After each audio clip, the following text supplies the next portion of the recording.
Good, everybody? What's good? Live once again, 2 days in a row. And yeah, I got my merch, but did you pray about it? You can get it on my Teespring.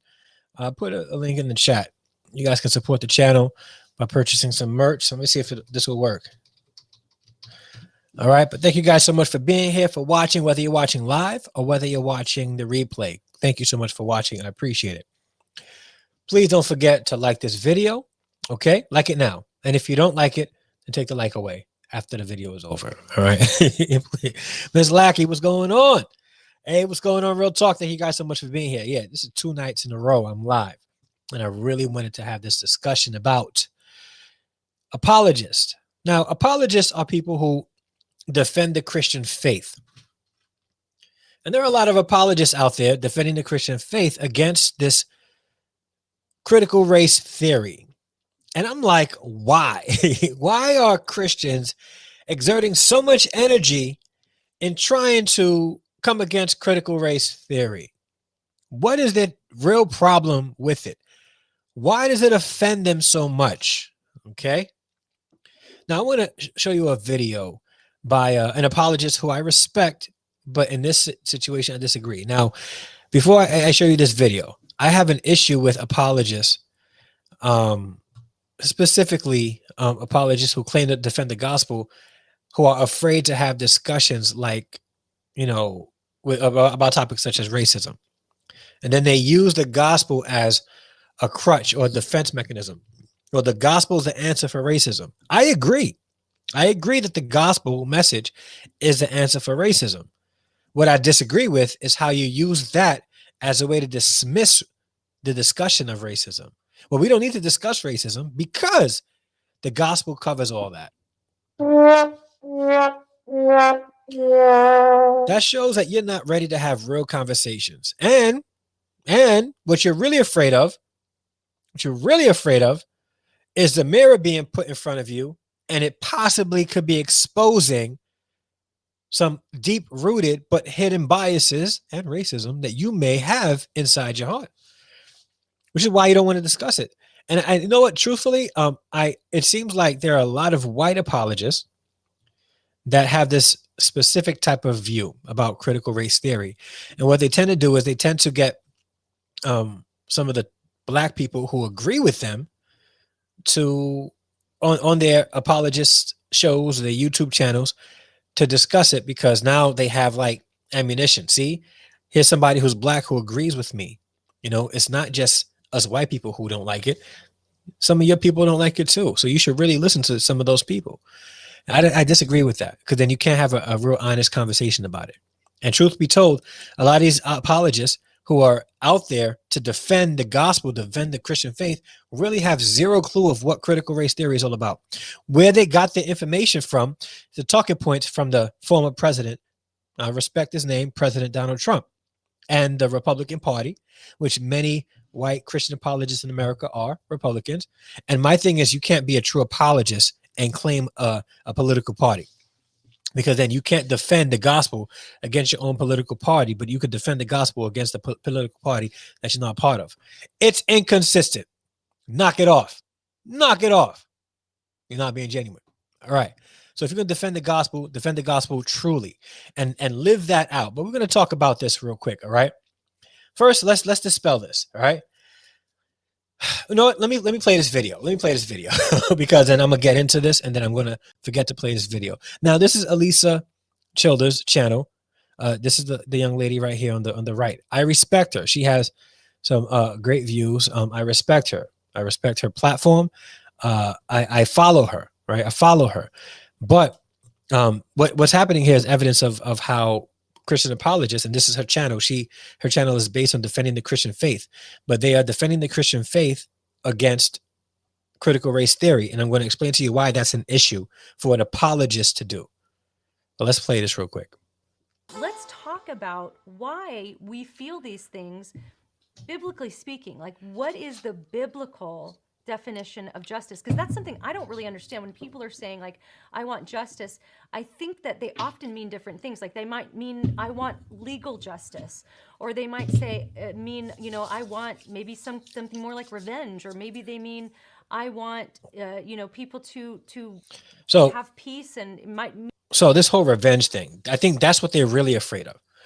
I think that's what a lot of white people in America are afraid of. They're afraid of this whole notion that black people want revenge for it. First off, when we're discussing things like racial justice and social justice, I need you guys to remove vengeance from the discussion and your talking points, because it's ridiculous. All right. When we're protesting for equality and equity, it's not the same thing as vengeance. Stop that, because it's talking points like that that cause people to get afraid. All you're doing is pandering to people's fears, all right, and gaslighting, instead of talking about the true points that really need to be discussed. Knock it off. Knock it off. It's not about vengeance. So let's stop using talking points like that. And if I'm not even sure if you're ever going to watch this, Alisa Childers. First off, if you're watching this, I respect your platform. I do. But you got to be careful with your talking points. You got to be careful. Okay. You're an apologist. So let's not say terms like, let's not use terms like that, because from my understanding, like, I follow you, you're a logical thinker. So let's not use terms like that, because terms like that evoke emotion. I mean it more in a systemic sense. So what is biblical justice, and how can Christians, think about these things? Well, I think there are two pieces to biblical justice. There's the legal justice. So, making sure that we have equal weights and measures when we are dealing with people in a legal stance, when we're judging someone. And then there's the justice that we act out one toward another, that we would, treat each other kindly and fairly as we are in our dealings with one another. And then when we aren't treating each other kindly and fairly in our dealings with one another, you then get the legal justice that comes in to help arbitrate some of those things. And the whole point is we want balance and equality in both those things. Both those things. And critical race theory opens up a discussion to see if it's happening, if it's not happening, and if it's not happening, why isn't it happening? That's what at the crux of it, that's what it's all about. But people are afraid to have that discussion. This didn't happen well. Now I have to take it to the next step, which is the legal side of things. But even in looking at the legal side of things, are we dealing with poor and rich equally? Are we dealing male and female equally? That is justice. It is looking at things from an equal standing. Now, when we move over into culture, I think culture looks at justice as equity, equality, making sure that we are. By the way, she just said justice is equality. She did say that, but now it's a problem when the culture looks at it and demands it. Feeding the poor. By the way, I follow her channel too. She has a dope channel as well. But here, they're a little wrong here. Poor, that we are, speaking out for the marginalized. There's a lot that goes into justice regarding social justice. And so it depends on who you're talking to, because sometimes you can talk to a person about social justice and they want to talk about, the killings of innocent people. Other people want to talk about abortion. Other people want to talk about, how we deal with the homeless and the poor. So on that end, social justice kind of runs the gamut. But what I believe truly is that on each side, there's a call or a cry within people that humanity would be treated kindly. But the way that we work those things out, if it's not worked out biblically, will just turn into more of a mess, as we are seeing in our current culture. Now, good points, right? Like, you think about it, it's good points, right? But they never discuss how to operate biblically when in regards to approaching social justice. All they keep talking about is we have to combat it with the gospel, and we have to look at justice biblically. Okay, now once you see it biblically, what are you going to do about it? Because just talking about it's not enough. What are you going to do about it? Are you going to just say, hey, we got to have a biblical perspective of justice? Okay. Do you have it? Yes. What is it? Well, it's this. Are you doing that? Are you fighting for that to happen? Well, the gospel covers it. Come on. You're talking in circles now. Talking in circles. And that's my frustration with people of my fold, my fellow believers in Christ, especially those that are deep rooted in evangelicalism in America, because they tend to avoid at all costs any discussions about race, any discussions about social injustice, any discussion about classism, they just don't want to discuss it because it may reveal something deep seated inside of them. So let's I have notes. I got like honest notes. I really do. All right. So let's dispel this. Critical race theory is not a religious belief. So when you, as an apologist, if you're watching this, if you're as an apologist or watching this, and you want to come against critical race theory as an apologist in order to defend the gospel, you get this. Okay? You get two of them. Because it's not a religious belief system. It really isn't. Okay? It's not. And when you have apologists out there, white apologists specifically, who get the occasional black preacher or Christian that agrees with them, right? They feel like they're validated because I have somebody black and they agree with me. No, you both got it wrong. Because if you think this has anything to do with coming against the gospel, you're wrong, and you're looking at the gospel from a Western evangelical lens. That's what you're doing. You're not looking at it from a biblical lens, because if you did, you would see the injustice. You would see it. We're going to get there. We're going to get there. All right. Next, people are afraid to have an honest conversation about critical race theory. Whenever we talk about race, people get uncomfortable. They start sweating, pulling their collars and stuff. It's like, oh no, I don't want to talk about race. What happened back then was bad. It's not like that today. Why do we have to keep bringing this up? You have to bring it up because it's still happening. Things are still happening, right? And apologists naming it the gospel of CRT is absolutely stupid. It's pandering. It's fear mongering, right? You're trying to evoke emotion so that people would hate it. Oh, it's coming against the gospel. So I have to hate this whole theory of critical race theory, and I will not have anything to do with it. No, it's probably because, and I say this in love, you're not intelligent enough or logical enough to have an honest conversation about it. That's probably what it is. So let's continue. I've heard this term also. It's cultural Marxism. This term is deep. Let's explain why this term is deep. Cultural Marxism. The term cultural Marxism indicates that they have to admit to some cultural hierarchy, because the opposite, at least from our perspective, of Marxism is capitalism, or Marxism / communism is capitalism. In capitalism, there's hierarchy. In capitalism, there's a system where there are the haves, some haves, and have-nots, right?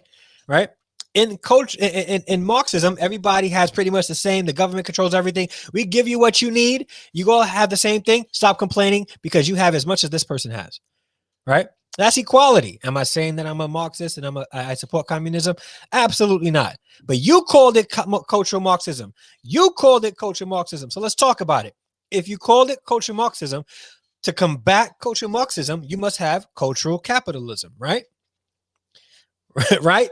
You have to have cultural capitalism to combat cultural Marxism.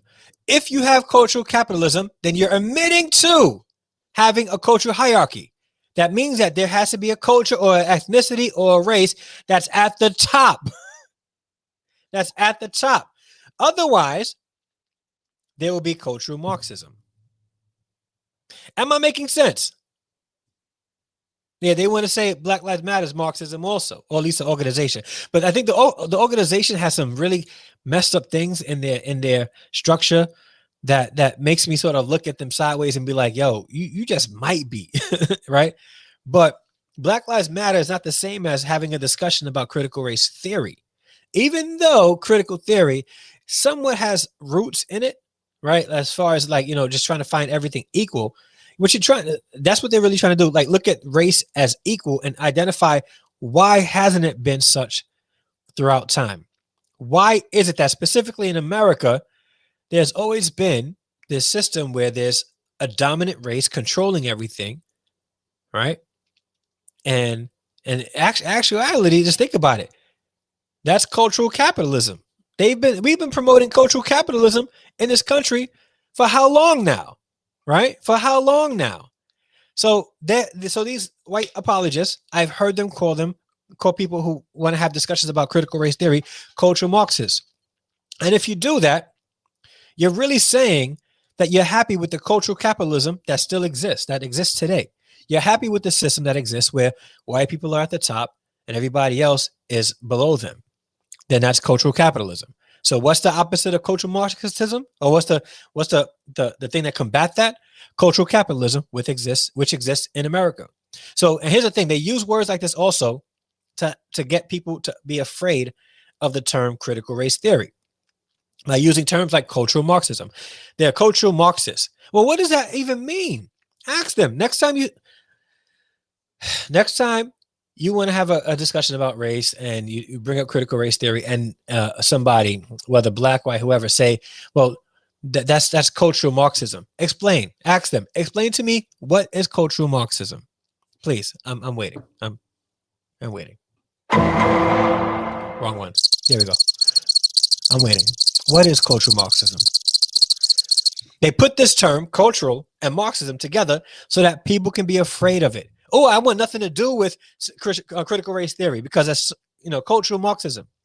They don't even know what the term means, because when you think deeply and logically about it, right? What combats cultural Marxism? Cultural capitalism. Whoa. So they are happy with the status quo. They are happy with the system where one race is dominant than the others, because they have to call it cultural Marxism. But why not just call it cultural equality? That's really what it is. That's really what it is, right? Right? See, it means that there is a dominant race in America and they believe that they are better. And that's what it is. That's what it is. So if you're afraid to have a discussion, an honest discussion in regards to critical race theory because it's cultural Marxism, then my question to you is, are you against cultural equality? Well, what do you mean? I mean, I'm against cultural Marxists. Then tell me what that means. Explain to me what cultural Marxism means, because you said it, right? Obviously, you know about it. Please tell me what it is. And if they can't say it, then you educate them. Well, then what combats cultural Marxism? And they're going to say, well, capitalism is the one true way to really have a democracy. Okay, that's government. We're talking government talk. So let's bring that into the discussion of race.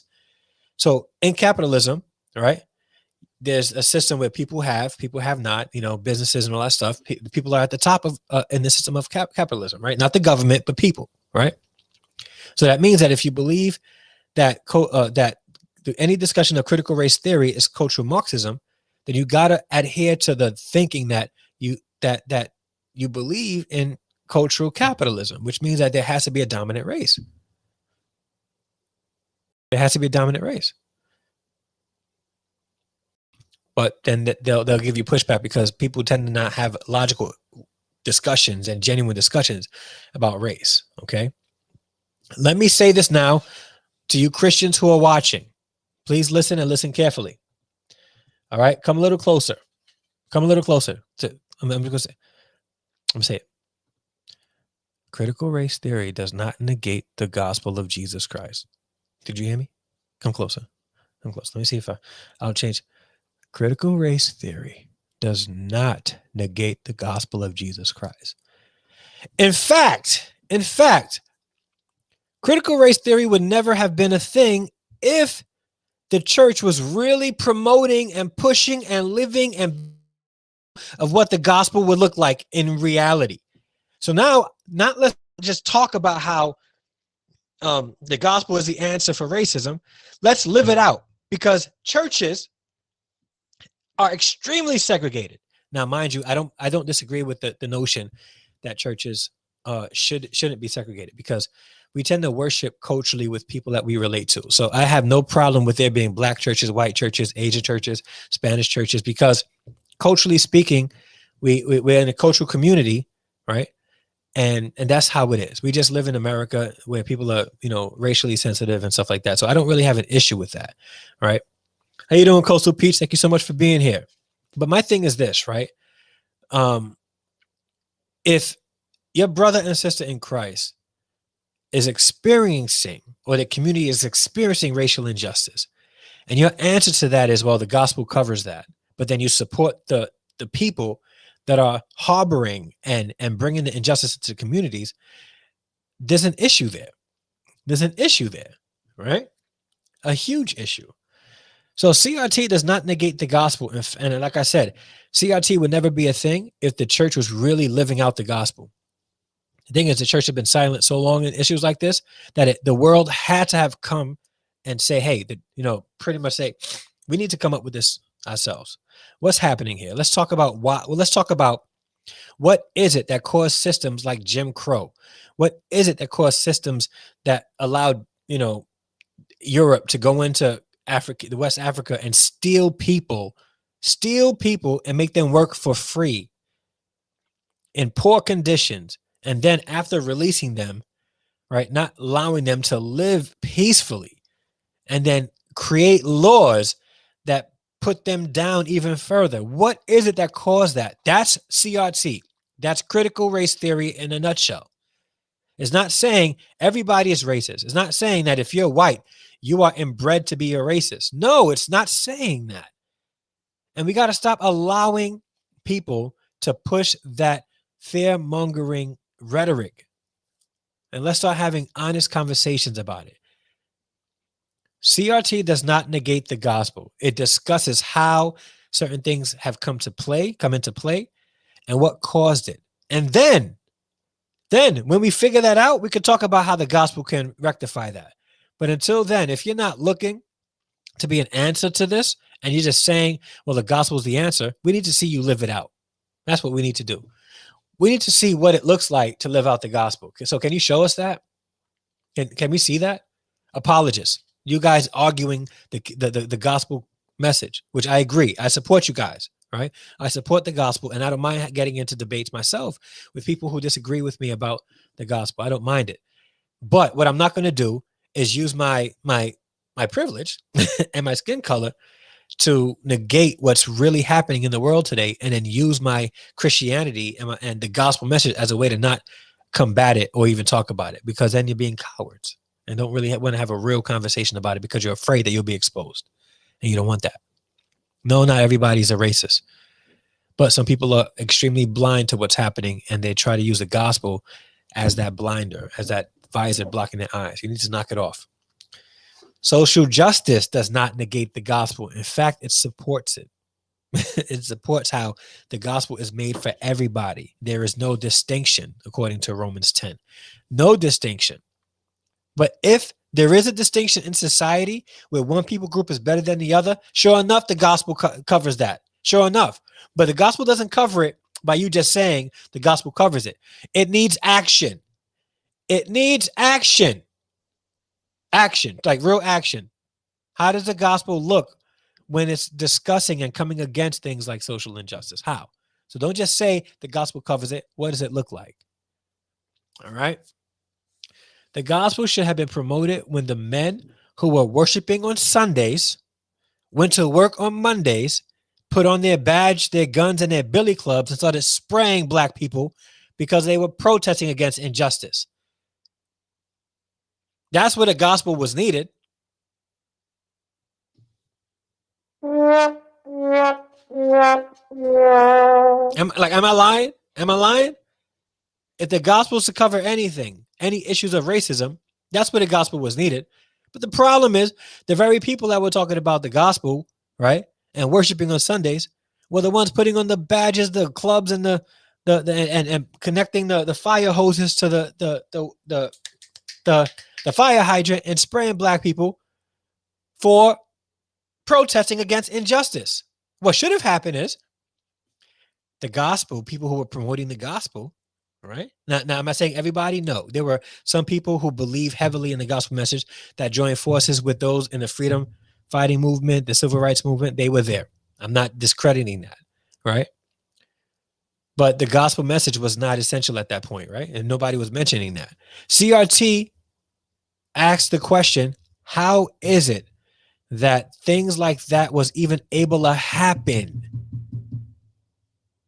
While you're saying the gospel is the answer to that, it wasn't, because the very people that were worshiping in church were the ones spraying black people for protesting against the injustice.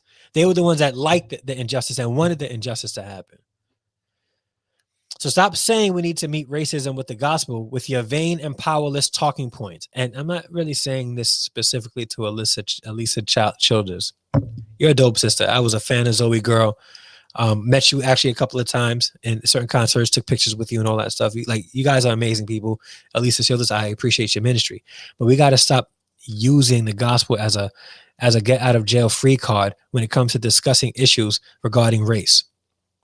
So we got to stop using the gospel as a talking point, because then it's powerless, especially if you're not doing anything as far as promoting the gospel to see things like this end. You just talking about it means absolutely nothing. You need to talk about it and do something about it. Otherwise, you just like Charlie Brown's teacher. That's all it is. And I say it respectfully. So stop saying we need to meet racism with the gospel with your vain, powerless talking points, and start living it out so that the ones that need to see it and hear it can get it. Okay? This is coming from somebody who loves you, right? Who loves the Lord, who believes in the gospel message, but it needs to happen. So stop using it as a talking point, because it's a coward way out of talking about uncomfortable conversations. The gospel is used by apologists to ignore the very things that the gospel work causes you to speak against. Let me say that again. The gospel is used by apologists to ignore the very things that the gospel work causes you to speak against. Right? Oh, gosh. And if I'm not making sense, please leave a comment down below. If you like this video, like it, subscribe to the channel, please. Subscribe to the channel, please. Okay? So, the goal is not to dismiss CRT or social justice. Like, no, that's not the goal. Instead, there is no distinction between all of us. To see it through the gospel lens shows us that we must speak against social injustice and also not use the gospel to attack those systems. In fact, let's look at history, right? Let's look at Jesus and his walk here, right? In his 3-year ministry, hold up. In his 3-year ministry, you know what he did most? He attacked systems. He attacked systems, people. Systems. All right? He attacked systems, right? He came against systems that made one people group higher than the other. He attacked the Pharisees and the Sadducees, right? Attacked them all. Listen, right? This is wrong. You will know better. He attacked the system. He went against the system, while not just preaching the gospel, but living the gospel out for his disciples to see, to the point where it changed the whole trajectory of the Christian faith, of faith in the Messiah, to the point where now Jews, Hebrews, right, and Gentiles were equal in the kingdom of God. Come on. Come on. Oh, thanks for that, bro. Thanks. I appreciate that. All right, but it's just facts and it's logic. It's just logic, right? And I can't stand with my people because I call them my own, right? No matter what skin color you are, you believe in Christ, I call you my own. You're my brother and sister. But guys, you got to stop with the nonsense. Jesus came and he attacked systems, corrupt systems, systems of hierarchy within the community and the kingdom of God. He attacked it. The first shall be last and the last shall be first. He addressed it all. He discussed that when you go into a place, don't seek the greatest seat. Don't do that. He was coming against systems that made people groups or individuals higher than others. In fact, if Jesus was walking around the planet today and his ministry that was here, existed 2,000 years ago on earth, was existing today, you guys will call him a cultural Marxist. You guys would not be following Jesus. You guys would be calling him a cultural Marxist. I promise you that. I promise you that. Because he would attack the systems. It would be he would be a Republican or a Democrat. No. Right? In fact, he would probably sit down with some of the people that had questions about critical race theory and make it clear and say, well, the gospel covers this. And let me show you how it covers this. Okay? This person's no better than this person. All right? I died for all of you. So you're no better than them. Period. So if you're an apologist and you want to create shows on YouTube combating critical race theory and not even first discussing exactly what critical race theory is, right? And just using talking points like it's cultural Marxism, and it's claiming that all white people are inbred to be racist. You're spreading lies, you're fear mongering, and you are wrong. Wrong. This is why I rock with people like Dr. Eric Mason, strong believer in Christ, right? Who is not for the nonsense. He's not afraid to discuss issues of race. He has that book out called Urban Apologetics and Woke Church. I recommend you guys get it. I got both books on my Kindle. I started reading Urban Apologetics. I'm going to start reading a Woke Church too. My nose is itching me. It's causing my eyes to water. But listen, Christians, apologists, get off your high horse and have honest. And if you're an apologist, you should be welcoming the conversations like this. You should be welcoming conversations like this, because now having conversations, honest conversation like this will help you identify exactly how the gospel can combat racism in America. And then when you figure out how, you can actually create action steps to help combat it. This is why people in the world, like people who don't know the Lord, specifically black people, don't trust Christians. They don't trust us. They don't, especially us Western Christianized people in America. They don't trust us. All right. And you say, well, it's because it's their sin. They're far from the gospel, so that's why they don't trust us. No, they're far from God. No, they need to be far from you because you're inconsistent. That's why. And I can be inconsistent too. So I can be in the same boat. So I have people around that I have conversations with who may not know the Lord, but who would check me and say, Dre, you're coming off very judgmental, right? And you have not been a good representation of Jesus Christ. Okay, call me on it, right? I got people that are believers that are able to call me on that too, because I know I'm not perfect. And I know I could, be in situations where I'm like, may come off better than somebody else. And if that's the case, I need to humble myself.